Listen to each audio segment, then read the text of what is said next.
নমস্কার বন্ধুরা, আজকে আমি বানাবো কারকুল দিয়ে মাছ তরকারি। তার জন্য কারকুলটা এরকম করে কেটে নিয়েছি, আলুটা লম্বা করে কেটে নিয়েছি, আর এখানে পেঁয়াজ আর আদা বাটা আছে। তেলটা গরম বসিয়ে দিয়েছি আর গরম হয়েও গেছে।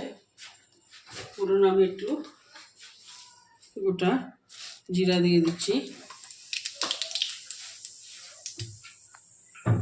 জিরাটা ভাজা হয়ে গেছে, এখন আলুটা ভেজে নেব। লবণ আর হলুদ দিয়ে ভেজে নেব, লাল করে আলুটা আগে ভেজে নেব,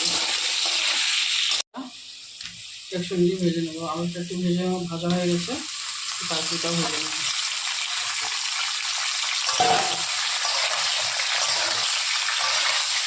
ভাজাটাও হয়ে গেছে, এখন মরিচের গুঁড়া দিয়ে দিচ্ছি 1.5 চামচ,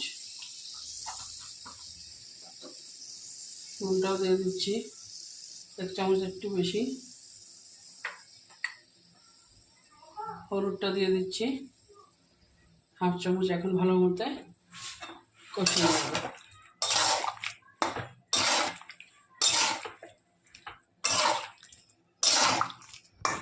এখন কষানো হয়ে গেছে, এখন পেঁয়াজ বাটা আর আদা বাটা দিয়ে একটু কষিয়ে নেব।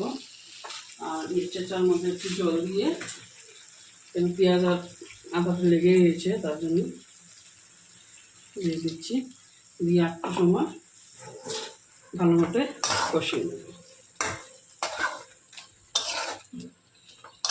পেঁয়াজ আদা দিয়েও কষিয়ে নিয়েছি, এখন জলটা পরিমাণ মতন দিয়ে দেবো।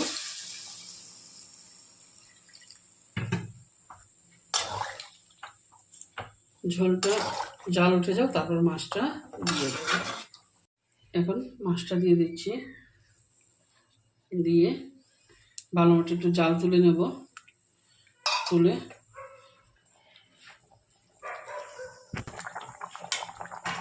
ঢাকা দিয়ে একটু সময় ভালো মতো জাল তুলে নেব। এই দেখুন বন্ধুরা, আমার সব মাছ তরকারিটা হয়ে গেছে।